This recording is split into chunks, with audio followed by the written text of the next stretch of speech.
Welcome to the Richard Nixon Presidential Library, and welcome to this magnificent White House East Room. My name is Chris Nordyke. I'm the Director of Events for the Richard Nixon Foundation, and it is an absolute pleasure to have such a tremendous audience. You guys are coming out for this, and we appreciate having you. This program is a special one, and I will get into the introduction of our guests shortly, but I would first like to announce some upcoming events. On Wednesday, August 23rd, we have the return of Douglas Schoen for an in-depth look at his new book, America and the Age of Trump, Opportunities and Oppositions in an Unsettled World. On Thursday, September 7th, we have Sven Kramer discussing Richard Nixon's strategy of détente with a new book titled Inside the Cold War, From Marx to Reagan. Monday, September 11th, marks the 16th anniversary of the 2001 attacks.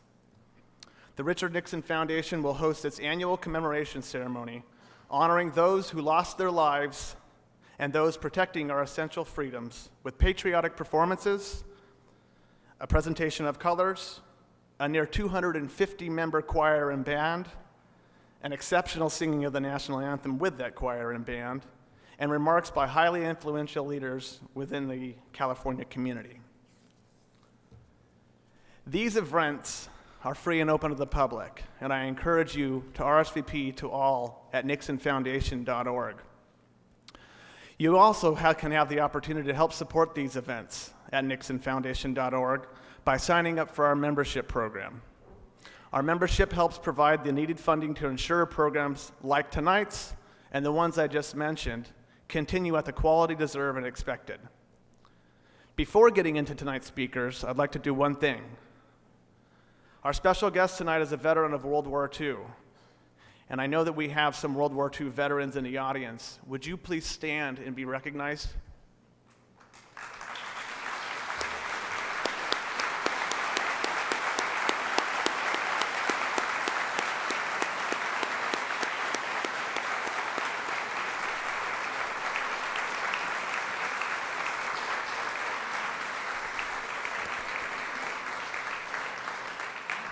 Will all others who are currently serving or have served, please also stand to be recognized.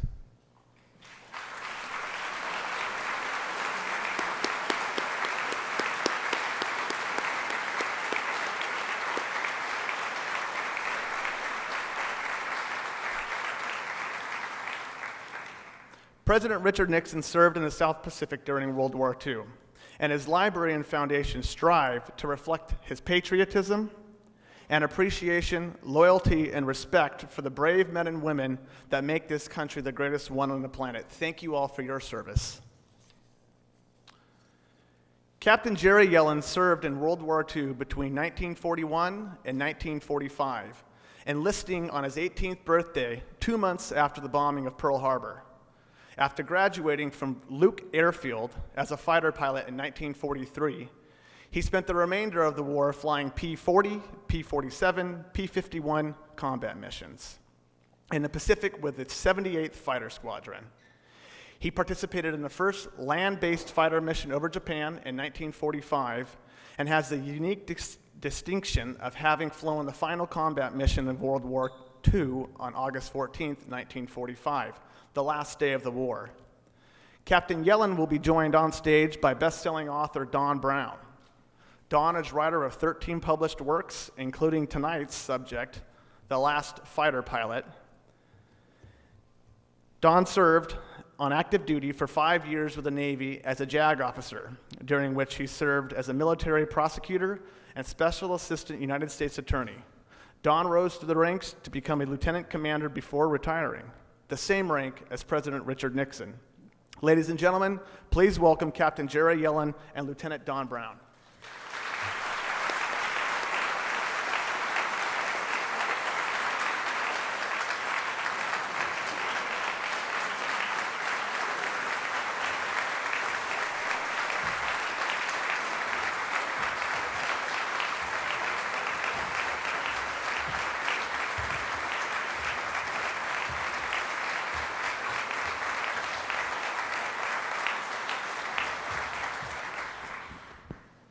Before we get started, I'd like you to know that Paul's birthday is Saturday. He's going to be 95 years old. So Paul's right here. He's one of the old guys. He's right here.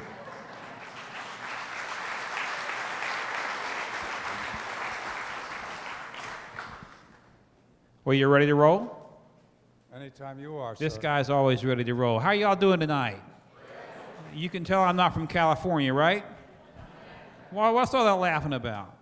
I'm Don Brown.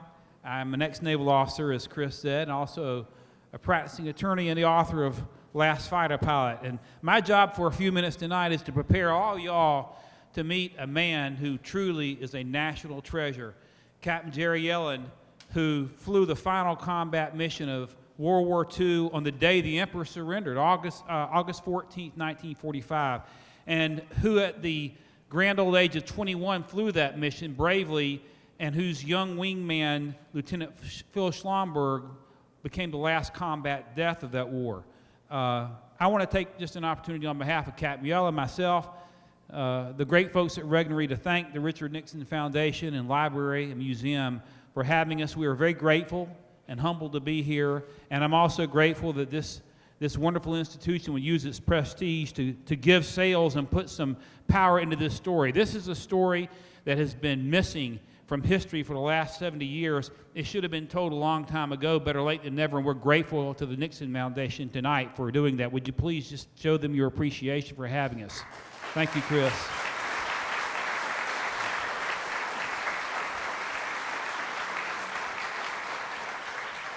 A lot of folks have asked, how did you come about writing this book? I've written a few books, as Chris mentioned, but in this case, it was in the spring of 2015, and I'm going to give you all a homework assignment tonight, maybe a couple of homework assignments. The first one is there was a YouTube that I saw that had been shot on Iwo Jima Island in March of 2015 to commemorate the 70th anniversary of the invasion of that island by 80,000 Marines facing 22,000 Japanese who were buried down below the island. I've talked to Captain Yellin about this a number of times. Our Navy bombarded the you-know-what out of Iwo Jima for weeks and weeks and weeks trying to soften the beachhead. If you saw Iwo Jima, it would be like the crater of the moon, but they went and hid under the bottom of that island, and it was a very, very tough fight. Well, the Japanese government, after 70 years, now our allies, and our military had invited veterans who served on Iwo Jima to return after 70 years. And of course, not many were able to come back. Most were now in their 90s. Most were gone. But I saw the video, and Captain Yellin was in the video, and he had his khaki uniform on, as we used to wear in the Navy in the summer, and he was talking and started to grab my attention, and he pointed out that the question was, "What'd you do on Iwo Jima, Captain?" And he said, "Well, I flew P-51s. Now, you know, all of us have seen that great photograph by Joe Rosenthal, you know, with the Marines pushing the flag up. I gotta tell you, in the original photograph, a Navy guy was involved in that also. So just any Navy guys out there. And Rosenthal shot a second one. But, you know, a lot of folks don't realize why we took Iwo Jima. We hear about the Battle of Iwo Jima, but we actually took Iwo Jima because we needed to establish a fighter base there. We had been bombing Japan from the Mariana Islands, that's Saipan, Guam, and Tinian, since November of '44 with B-29s. It's about a 1,500-mile flight one way, almost due south to north. From the Mariana Islands to Tokyo and back is about 1,500 miles one way. The problem is it's so far that these bombers could not have fighter coverage. And just a year or two before, we'd lost a lot of B-17s and B-24s in the aerial assault against Europe when our planes were flying in without fighter coverage over Germany getting shot down. So we needed a fighter base. And Iwo Jima was about halfway between the Mariana Islands and Japan. So our Marines took it, and very bravely took it. And it took from February 19th, which was D-Day on Iwo Jima, the greatest invasion in the Marine Corps history, until March 26th, really to clear it out. When Captain Yellin flew in on March the 7th with his fellow members of the 78th Fighter Squadron, Iwo Jima was still a hotbed. The Japanese were still there. The Marines had secured about 2/3 of it, but Iwo Jima, if you think about it, it's only about 8 square miles, about 2 miles from north to south, and 800 yards or so across at the max. If you think of a pork chop, y'all eat pork chops in California? Well, think about a pork chop, and Mount Suribachi is at the tip of the pork chop. That's where Captain Yellin flew in. Well, they flew in all that day and landed. The stench of death was unbelievable. You'll read in the book, and the captain will tell you that when they flew in and made a pancake landing, and there were bodies of American Marines just lined up along the airfield. Captain will tell you that the stench, even before they could pop the canopy, and they were flying a glass canopy, had infiltrated the aircraft and was almost unbearable. Had to jump out of the plane, had to take spades, and first thing to go start digging foxholes. Now, that first night they spent on the island, Marines and the Japanese were still going at it. They had to sleep or try to sleep to the sound of mortar fire and rifle fire and flies from the bodies just buzzing into their foxholes. Those were the conditions that these men had to endure the first night. Didn't know if they'd ever get back in the airplane and fly again. For the next month, before they could ever fly to Japan, they had to help the Marines clear the Japanese off Iwo Jima. So there were flights, and finally, the Japanese were able to clear it, and we started these very long-range missions. And I'll talk to you about those. Our air commander of the 20th Air Force was a fellow by the name of General Curtis LeMay. Y'all probably heard of him. He was a great bomber pilot, had been an audacious and daring bomber pilot in World War I. He was brought to the Pacific to now lead the air assault against Japan. And so the B-29s would fly. The idea was them to fly to Iwo Jima, and the P-51s now would take off and accompany them. But these flights were called very long-range missions because for the P-51 pilot, it was 4 hours up to Japan from Iwo Jima and 4 hours back. Now, I want you to think about that for a second. Y'all are sitting here, you got nice chairs, and you can get up and go to the head if you want, or the restroom, as we call it in the Navy. You can move about. I flew out to L.A. from Charlotte a couple of days ago, 5-hour flight. We get up, walk around, but these guys were strapped in for 8 hours. It had never been done in a fighter plane. For 8 hours round trip, flying to Japan, taking shots and flying back. So Captain Yellin was saying all this in this video, and it was grabbing my attention. Then he said, and I also flew the final combat mission of the war. And I said, what? And he also pointed out that he was 21 years old at the time, and a young fighter pilot named Phil Schlamberg, 19 years old at the time, was his wingman. It was the morning of August 14th, 1945. I want to put that in perspective. 5 months had passed since this great invasion by the Marine Corps, finally securing the island. But 5 days had passed since the United States, with a B-29 called Boxcar, had dropped a second atomic bomb on Japan. And these guys thought that the bomb was going to end it, and they were hopeful that it would end it. And President Truman did call the bombing off for a while to give the Japanese a chance to surrender, but the Japanese would not surrender. They refused to surrender. Now, what we did not know at the time is there was a great battle within the Japanese army as to whether they would even surrender. We had 2 or 3 bombs that were still being made. They didn't know how many more bombs we had. But on the morning of the 14th, these guys are called up to fly a mission. Their target is a military airfield now north of Tokyo. Captain Yellin and his young comrade Phil Schlamberg, who, interestingly enough, were from one was from New York, Lieutenant Schlamberg, Captain Yellin's from New Jersey, were the only 2 Jewish pilots of their squadron. And Schlamberg, who Captain Yellin had taken under his wing, told the captain, said, "Captain, I don't think I'm going to make it." Now, this was Captain Yellin, would be his 19th long-range mission over Japan. And Captain knew that whenever a pilot got that premonition, oftentimes it was true. So Captain Yellin tried to say, "Phil, go see the dock. We've got plenty of pilots to fly this mission." Schlamberg refused to do it. Then the captain goes to the skipper, to the commanding officer, said, "Major Tapp, Schlamberg's got this premonition. Can we get him off the mission?" The major said he's got to go. He's got to follow regulations and go to the flight surgeon. Young Phil Schlamberg, at 19 years old, could not even drive a car, but was flying the most advanced fighter plane in the United States arsenal at the time, refused to take himself off the mission. So they take off shortly around sunrise, headed to Japan, cutting a course almost due north. As they were doing that, unbeknownst to them, there was actually a coup attempt taking place against the emperor in Tokyo by mid-level Japanese officers who did not want the emperor to surrender. The emperor recorded this message, and it was on a phonograph. Nobody heard the emperor's voice. They were trying to intercept that. There was a big fight going on. Fortunately, that did not prevail. The captain and lieutenant arrive over Japan. They spot their target.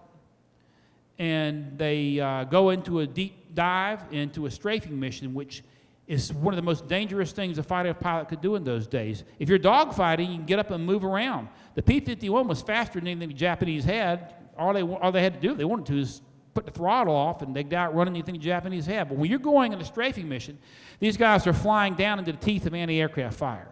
So they fly. The captain had told Phil Schlamberg, stay on my wing, Phil, you'll be okay. They fly down, execute the strafing mission, then pull up hard into the clouds. When the captain comes out of the other side of the clouds, Phil Schlamberg is gone, presumably taken out by anti-aircraft fire, but his body was never recovered. The captain, then running low on fuel, he's got to get back to Iwo Jima, and so he heads back, and when he lands, he hears that the war is over, and his young friend, Phil Schlamberg, who Captain Yellin had taken under his wing, had died and had given his life for his country and was the final combat death of the war. And so when I heard this video, and I saw it, and I want you all to go home tonight and Google it and find it because it's worth all the 5 minutes. I said, if there's a way to write this story, it's got to be told. It's almost criminal that this is such a great part of our history that somehow history had missed until now, and I had to write it if I could. So I looked up the captain and finally found him. Said, Captain, I want to do a book. Will you cooperate with me? Let me interview you. He said, yeah, anything you need. And I want to tell you something. It is such a blessing to be here tonight. We're grateful to be here. We were at the Reagan Library a couple of nights ago, and I love this East Room, by the way. This is magnificent. But the greatest blessing to me of being able, having the privilege of authoring this book is getting to know this man who is an American hero. And so the book has been released, and we're very grateful that it is. We're very grateful that you're here. We are hoping to get the story out. I want this story out because it needs to be out. And it's important that we honor our World War II vets. I'm so grateful for all of you who are here. Paul, I'm grateful for you. We saw Paul earlier, another Navy man. And, but, you know, Brokaw said it's our greatest generation. So much we owe to you. As Churchill said of the Royal Air Force, never have so many owed so much to so few. And in America, that's the way we are now feel about our World War II generation. So we're grateful to all of you. And I'm going to ask my friend over here to pick his microphone up, see if I can get you to jump in. Would you mind doing that, Captain? Not at all. Go for it. Warning, the Captain is extremely shy. You're going to have to probably prod him to talk. Watch it. Watch me. You'll see I'm right. I'm not shy. I'm not shy. I'm just one, as Paul is, one of 16 million of us who served in uniform in World War II. The population of America was 150 million people. 16 million young men served their country in a time of war.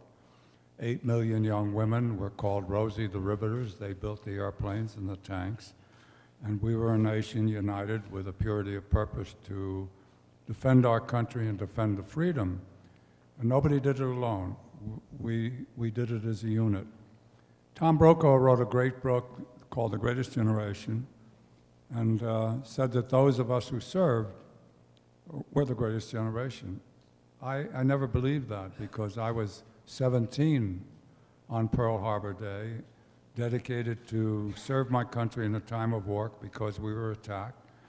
And the greatest generation really were the graduates of West Point, the graduates of Annapolis, the Admiral King and Admiral Nimitz and General MacArthur and General Arnold. These were men in their 50s and 60s who knew what had to be done, and they did it. And when you think about history, you think about the three countries we fought against, Japan, Germany, and Italy. They were our enemies. And we wiped them out, conquered them, didn't occupy them, but taught them to become a democratic nation. And we had two ally nations in World War II, Russia and China. We fought alongside of them. And today in our world, 2017, the Chinese and the Russians seemingly are the enemies of the world. So in our life as veterans, we went from enemy today, democracy. And my life changed dramatically in 1983. I literally suffered from an undiagnosed illness now called post-traumatic stress syndrome for 30 years, from 1945 to 1975. Every night that I went to sleep after December of 1945, I visited Phil Schlamberg's mother, sisters, in Brooklyn, New York. I had his wings and his lieutenant bars. I was not yet 22 years old, and when I was leaving that night from New Jersey to go back to New Jersey, his mother said to me, "Captain, it should have been you who was killed, not my son Philip. I hope you never sleep a night in your life like I can't sleep." I never understood that. For 30 years, I didn't understand that. I flew with 16 guys who were killed in World War II, guys that I trained, guys who were my wingmen were killed. And when I came home, not ever having thought of them as dying, because if I ever thought about death for me or for them, I never would have been able to fly combat missions. So I thought they were transferred. And when I was discharged in December 1945, I came home from the Schlamberg home, and that started 30 years of talking to the guys every night, of thinking about suicide. Anybody who serves in combat has a lot of stress. And in 1975, my wife saw Maharishi Mahesh Yogi, a TM person from India, on Merv Griffin's show, and she said she was going to learn how to meditate, do TM. And in August of 1975, I learned TM, and I got my life back immediately and became a person. I wasn't a veteran suffering from post-traumatic stress disorder. At any rate, 1983 comes along, and I'm a consultant to the Bank of California, Wells Fargo, Bank of America. I lived in San Diego. And they had problems with the real estate industry, the REIT days. And one of the banks asked me to go to Japan. I never thought of the Japanese as human beings. I never thought them as people. The only Japanese that I ever saw were the dead Japanese, the good Japanese, those who were killed on Iwo Jima, 22,000 of them. And you can always replicate pictures and replicate sounds, but you can never replicate the smell of 28,000 rotting bodies in the sun. It never goes away. And in 1983, I was asked to go to Japan. I said, I'm too busy to go to Japan. I just can't go. I never thought of it a place to visit or the Japanese as people. And I came home. I was married, met a woman on a blind date on Good Friday, 1949. We got engaged on Memorial Day. We got married October 22nd, 1949. She passed away 2 years ago. We had 65 years together. And I came home and I said, Helene, I just turned down a trip to Japan. And very quietly, she was a very quiet lady, very quietly, she said, Jerry, you never asked me if I wanted to go to Japan. So in October 1983, I'm in Japan. And I did my business, and I had to get out into the countryside. I met people who were real people. They were well-dressed, well-mannered, cultured, educated. The food was stupendous. The scenery was great. And we had 4 sons. Our youngest son in 1983 was Robert. He was 21 years old, 22 years old. And he was a senior at San Diego State. And Helene and I were at the old Miyako Hotel in Kyoto. We're out in the gardens on a beautiful October night. And she said, Jer, Robert would love Japan. Why don't we give him a trip for graduation? And I agreed to that. And we came home, and I got hold of Robert. I said, Rob, we want to give you a trip overseas for your graduation. You got a 1% chance if you choose to go to Europe. You got a 99% chance of getting it if you go to Japan. He said, I'll go to Japan. Nobody in my family ever thought about Japan. Nobody in my family ever knew anything that I did in World War II. Nothing. All they knew is I flew airplanes. That's what they knew. So in 1984, Robert graduated from from San Diego State in San Diego. He went to Japan for a homestay program, 6 weeks, enjoyed it immensely, didn't know what he wanted to do, so he found a Japanese man who had an English teaching school in Japan. He signed a contract in 1984 to teach English in Japan for 1 year. And he went there in 1984. And now it's 2017. What is that, 33 years later? He hasn't come back yet. He's still there. In 1987, he asked us to come to Japan. He asked his mother and I and me to come to Japan.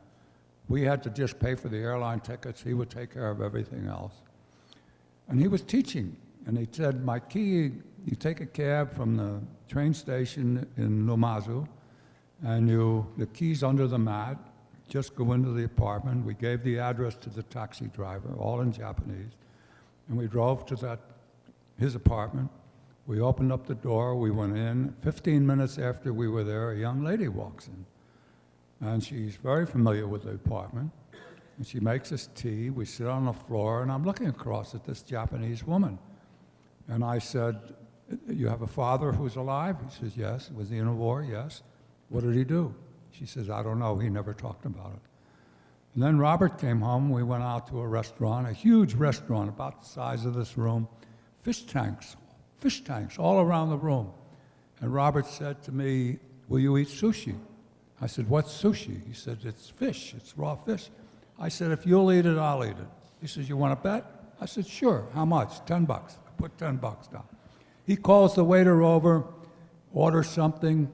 10, 15 minutes later, I've got 3 shrimp this big. The head's on, the tail's off, tail's on. The shrimp is squiggling on the plate. Robert's got the same thing. He rips off the head, pops the shrimp into his mouth, and I look at him like he's crazy, and I said, you win. Well, that's called ama ebi. It's delicious. It really is good. I eat a lot now when I can get it. So on the last night that we were there, 15, 16 days, he said that he and Takako wanted to get married. And I saw the faces and heard the voices of the 16 guys that I flew with who didn't come home. But I had the presence of mind to ask him. I said, Rob, will you get married? So I said, what does her family say? And he said, her family won't meet me. And I said, will you get married if the family doesn't agree to it? He said, we haven't talked about that yet. Takako was the 4th child, 3 older brothers. Mr. Yamakawa was a kamikaze pilot. He was a group of 500 people, and he and another man of the 500 kamikaze pilots were shipped to China to service Zeros. The other man was killed in a B-29 raid, and the 498 guys killed themselves in combat against the Americans. And he was the only one who lived as a kamikaze pilot of that group.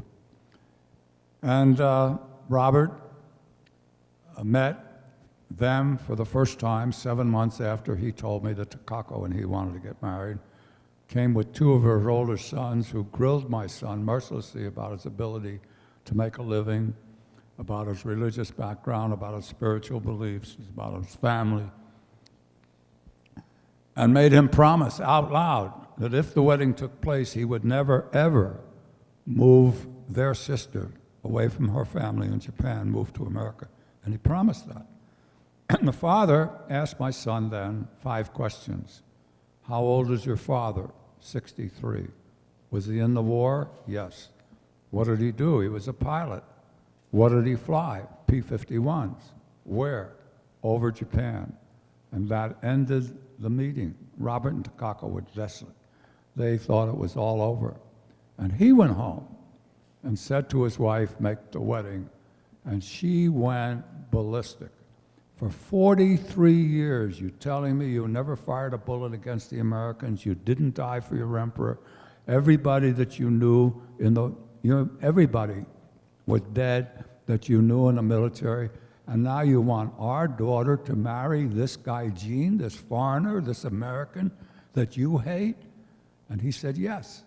And she said, why? And he said, any man that could fly a P-51 against the Japanese and live must be a brave man, and I want the blood of that man to flow through the veins of our grandchildren. So on March 5th, 1988, 2 days shy of 43 years ago that I landed on Japanese soil, I went with my wife to a wedding in Japan, to the Mishima Taisha, to a temple in Mishima, Japan. And then Mr. Yamakawa and Mr. Osada, a translator, went to a ryokan in Shimoda, Japan, at the tip of the Izu Peninsula. Now, Admiral Perry, the first American to go to Japan, landed at Shimoda, and we went to the dock and saw where he landed, and then we went into an onsen, a bath, bigger than this room. Sat in a corner, and for 3 hours we talked through the translator. When we came out of the bath, Mr. Yamakawa in Japanese said to Mr. Osada, the translator, he said he never knew that there were other people in the world that felt about family, about culture, about spiritual things, about education, as he did as a Japanese man. And I was told that in English, and we bonded, and we became friends, and we became family. I have 3 Japanese children, grandchildren today. I have 3 American grandchildren today in America, and I love them all equally. Robert found names in Japanese that we could use in English. His oldest son is 28 years old. His name is Kentaro. Ken is a Japanese character. Taro is a Japanese character. And he's 28 years old. He graduated from the MIT of Japan, Hokkaido University, with a master's in physics, and was one of 20,000 applicants for 100 jobs. He got one of the 100 jobs when he graduated 3 or 4 years ago. And this past May, he was sent to London to spend 2 years there representing his company. Robert never sent or allowed his children, 3 children, to go to the public schools because they didn't look Japanese. They looked Japanese to me, but they didn't look Japanese to the Japanese kids that they were with. So they went to private school, an English teaching school in Japanese subjects, $40,000 each for 12 years. And he paid for that out of his business, out of his teaching. He now owns and has for the last 14 years a website called JapanesePottery.com. He's one of the foremost authorities about Japanese ceramics in the world. And he made enough money to put his children through school. Simon, S-A-I in Japanese, M-A-N, 2 Japanese characters. My father's name was Simon, S-I-M-O-N. So Simon wanted to go to Princeton and Harvard or Yale, and the headmaster of that school was from Iowa, Marshalltown, Iowa. By the way, President Nixon, before he was a president, served in the Navy, and he was at a Navy base in Ottumwa, Iowa. I used to pass that airport all the time. So he sort of felt an affinity with Iowa, where I lived for 20-some-odd years. So my second grandson, Simon, wanted to go to one of the Ivy League schools, and the headmaster, Michael, I don't know his last name from the school, called my son and said, "Don't let Simon go to college in America." And Robert was shocked. Why shouldn't he go to school in America? And Mike said, "Rob, he's been in school for 12 years in a uniform. He's worn a uniform every day of his school life. He's disciplined. He is studying. He's an academician. He's a smart guy. And if he goes to an American school, the freedom that he'll have in college is liable to ruin him." So Rob says, "Where should you go to college?" He says, "Go to college in England. Go to Oxford. Go to Cambridge. Go to a school in Scotland and Ireland. Anywhere where they wear clothes. They're all dressed alike." And he'll continue to be an academician. So he missed out Cambridge by three college points, 3 points, and he went to the University of City of London, the 34th best college in the world, studying to be a philosopher, studied philosophy. 4-year course, and he graduated in 3 years with an underdegree in philosophy, and was awarded a full 2-year scholarship at Oxford, the finest university in the world, to study philosophy, a 2-year course, to get his master's, which he graduated in 1 year. So he had 4 years of college and has a master's from Oxford. And he's now on the staff of a university in Kobe, directing operations between students all over the world. My granddaughter's name is Sarah, S-A-R-A, Sarah. She's 21 years old. About a year or two ago, NHK, or Fuji TV, came to Iowa. I was living there, and interviewed me for an anniversary, the documentary they were making for the 65th or 70th anniversary of the end of the war. And the man spoke perfect English, and I said, gee, you speak English well. And he said, Mr. Ono, he said, where did you learn English? He said, I went to the Tokyo School of Foreign Studies. And I said, my granddaughter goes there now. This was 2 years ago. And when he went back to Japan, he went out to the school, he looked up Sarah, and said to her, what do you want to do when you graduate from college? And she said, I want to be a journalist, I want to be a writer, I want to be a reporter. And he said, she was 19 years old then, how would you like to go to Iowa and interview your grandfather for Fuji TV? And she said, I'd love to.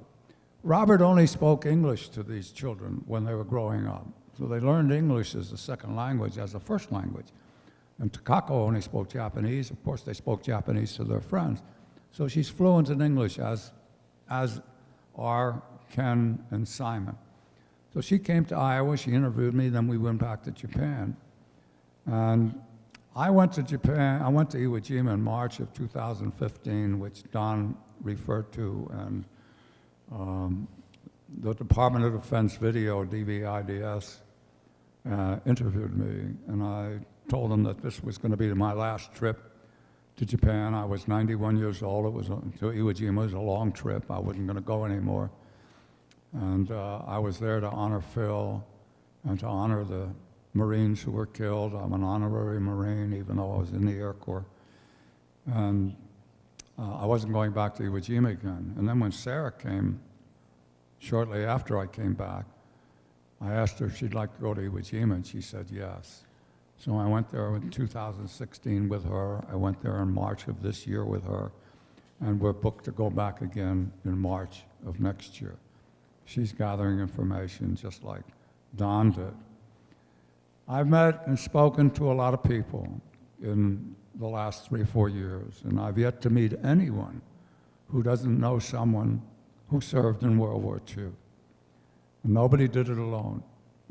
I feel fortunate to be here.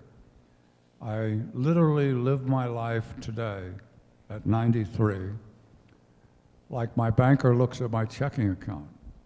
Yesterday's a canceled check, that's gone. Can't spend that anymore. Today is money in the bank I can spend today. And tomorrow's a promissory note. Don Brown owes me money. I don't know if he's going to pay it tomorrow. So tomorrow's a promissory note. And so I live my life for today. And today, at the Nixon Library here in California, it's just an unbelievable honor for me to be here and to share a little bit of my life and a little bit of the lives of the 16 million of us who served in World War II. And I don't know what else I can say except I'm grateful that you're here, and if you have any questions, Don and I will be pleased to answer them. Thank you very much. Don, thank you. Jerry, thank you.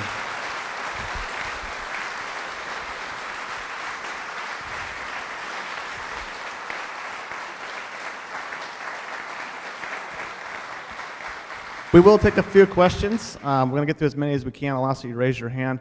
I'd like to ask the first question. We have, many servicemen and women here tonight watching online. My guess is probably all over the nation. And many of those are considering going into the armed service branches. What suggestions might you give to those considering joining? And also, what suggestion might you give to those that are transferring from the military service branches back into civilian life? It's a tough question. I've learned more from my children than I can ever teach them. And what I learned, the lesson that I really learned, was that we're not Republicans, we're not Democrats, we're all Americans. We're not white, we're not black, we're not yellow. We're all not what we believe. We're Christians and Jews and Buddhists and Muslims. About 2 years ago, I had 2 fingers on my hand were turning black. I lived in a town of 10,000 people. I went to my local doctor.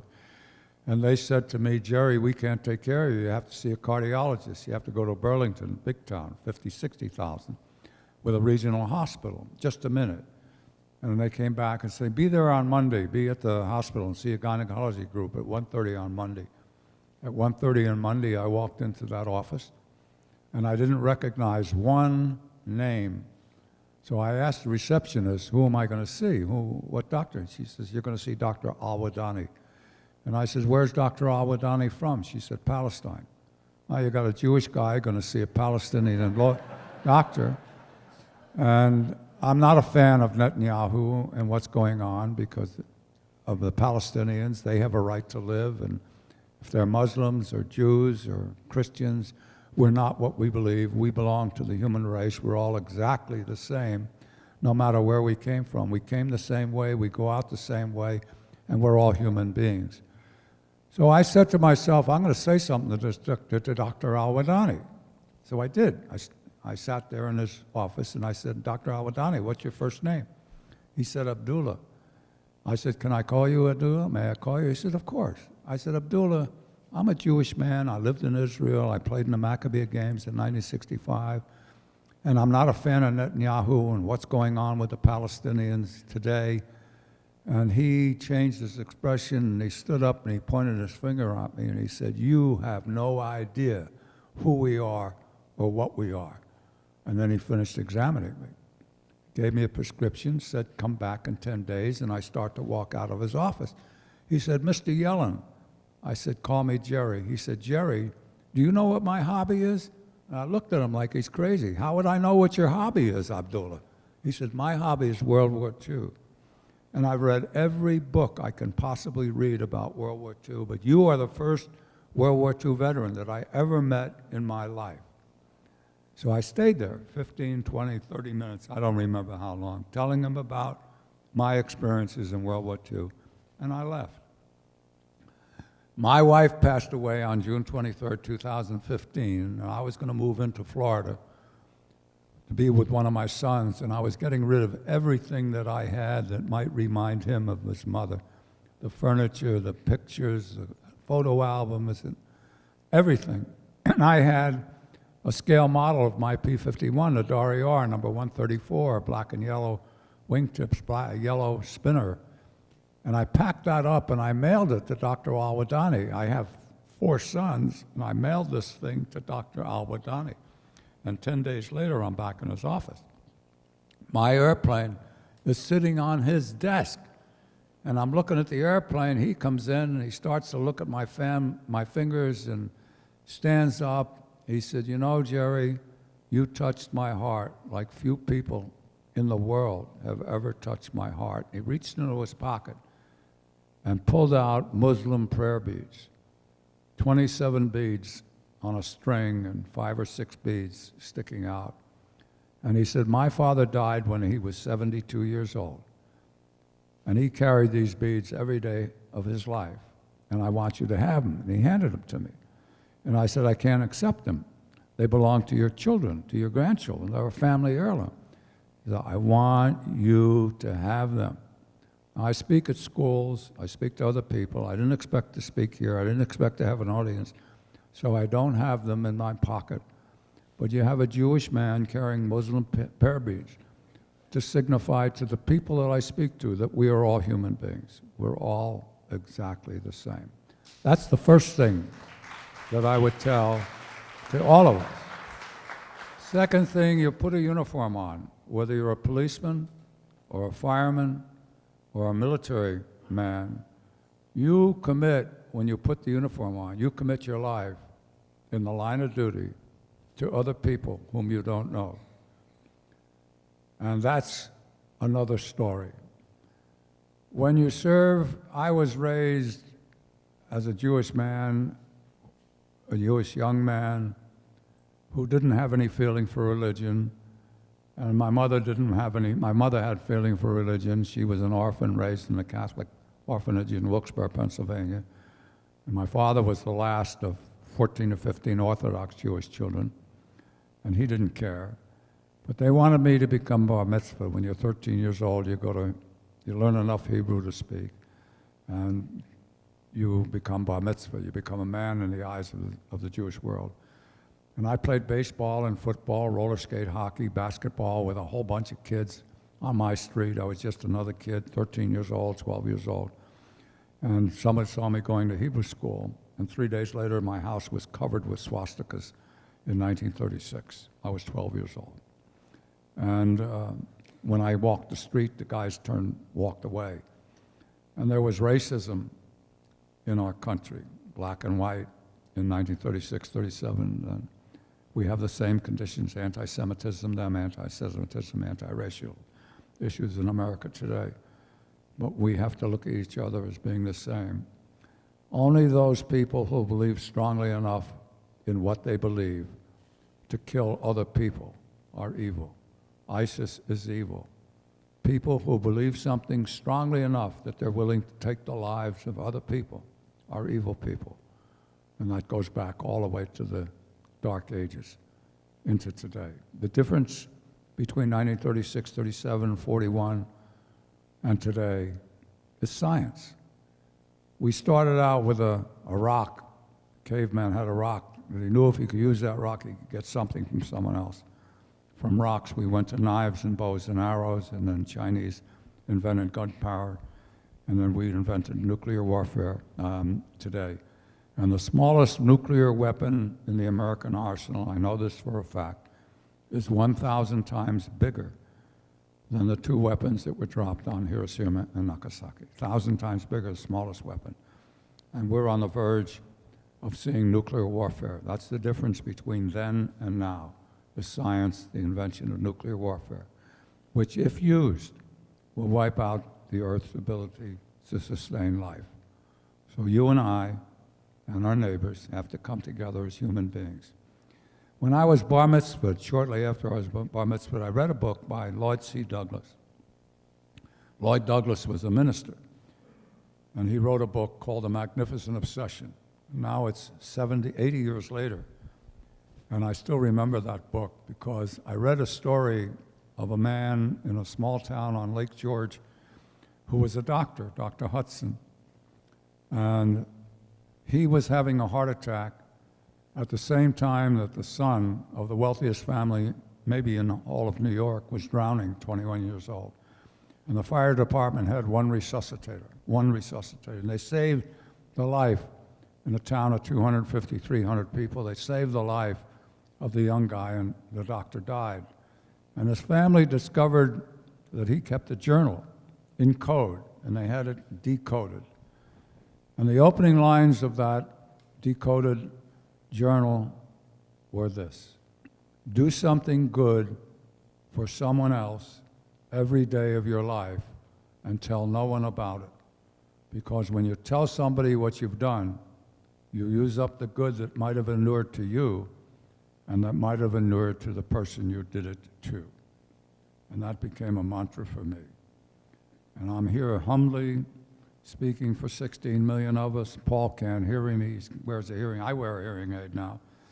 And I'm just grateful to be here to be able to tell my stories. And so does that answer your question, Chris? Thank you. Thank you. It was a long answer. Our next question.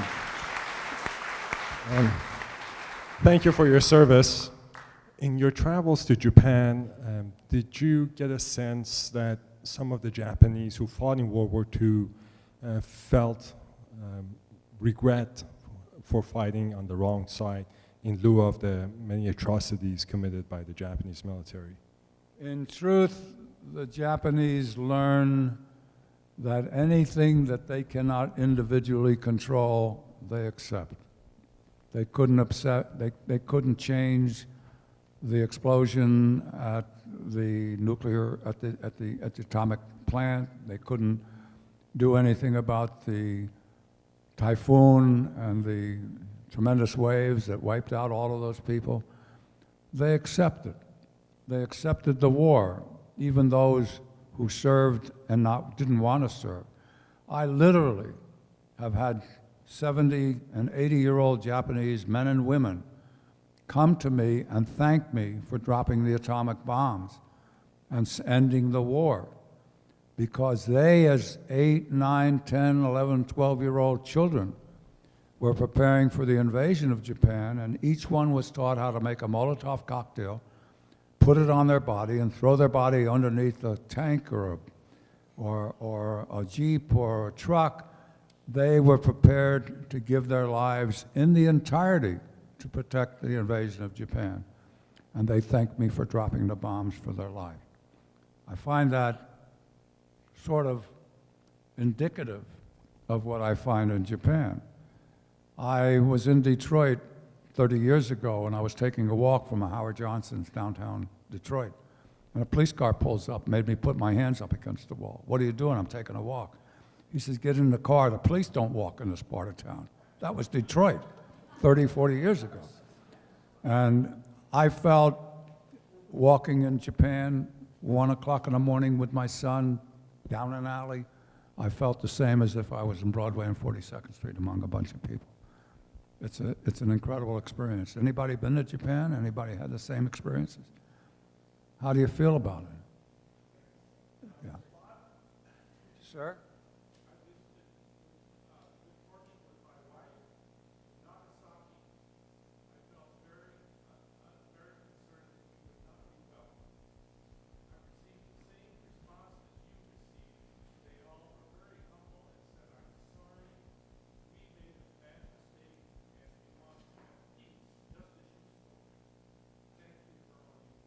Thank you.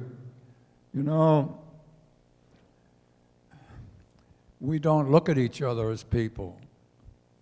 The young people today, my generation, hopefully more elderly people here than there are younger people, our generation was all about you. And it seems to me, my grandchildren and my children included, are all about me. And if we just continue to be about me, we're not going to have the world that America has. I'd like to ask everybody in this audience to stand up if I mention something that you are. Would you do that? Okay. How many in this audience have Native American blood from as far back as it can go? Stand up. Thank you. How many in this audience, stay standing, please. How many in this audience have relatives way back that came to America on the Mayflower? How many people? Several people. How many in this audience have relatives way back that came to this country from another country? How many? So what do you think we are? We're a nation of immigrants. Now, there's somebody there that didn't stand up. Are you from Hawaii? So thank you very much for doing that. I just wanted to make a case that we must continue to have immigration in this country. It made America great. The people who wrote the Constitution were immigrants. And our Constitution is the most beautiful piece of art that we have and cherish. Thanks again. Next question.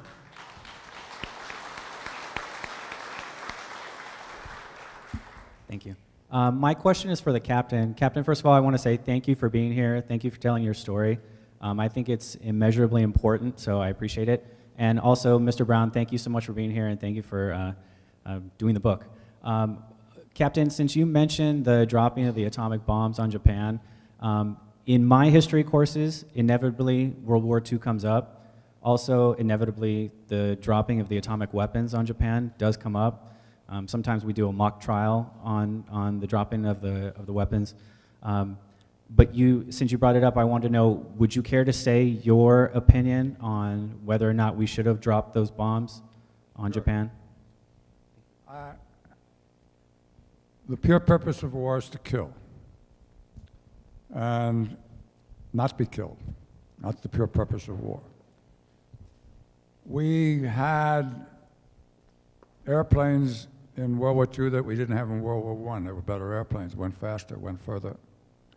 We had B-29s that were better than the B-17s and B-24s. They could carry more bombs. We dropped our bombs. I watched on April 7th a big square of fire made by B-29s in Tokyo. And I saw 150 B-29s drop their bombs inside that square of fire. And little fires became big fires. The smoke came up to 15,000 feet where I was flying, and the debris. So we invented better weapons to kill the enemy. We've continued to develop better weapons to kill an enemy. We have a very small military today, maybe 2 or 3 million people, 1% of the nation serve in the military. And we have better weapons to kill other people. And if we do that, we're going to have a horrible, we're going to have an earth that will not sustain life. So I can safely tell you that I was going to lead a squadron onto Honshu Island. I went to the briefing, and we were told that we were going to lose 1 million dead on the invasion of Japan. And the atomic bombs saved my life. And I'm grateful for my life. My children are grateful, my grandchildren are grateful. And if it wasn't for the atomic bombs, we'd still be fighting Japan, or maybe occupying Japan. We didn't do that. So does that answer your question? Thank you. We have time for one last question. Very back of the room, your left section, sir. This is a very superficial question, but from a private pilot standpoint, what was it like to fly a P-51? Well, you know, I'm an old guy. I remember the first lady that I loved that I made love to. I'll never forget that. So to me, the Stearman was a great airplane. I learned to fly in the Stearman. But then I got the P-40, which was the best airplane that I'd flown to date, then the P-47, which was a very hard airplane to fly. It wasn't responsive, instant response to the controls. It mushed. It didn't respond quickly. You had to have a lot of strength to fly it. And then we transferred to P-51s, which you could fly with your fingertips, an instant response. It was like making love to Betty Grable or Rita Hayworth. I mean, it was an incredible experience to do that. I don't know how else I can explain it to you.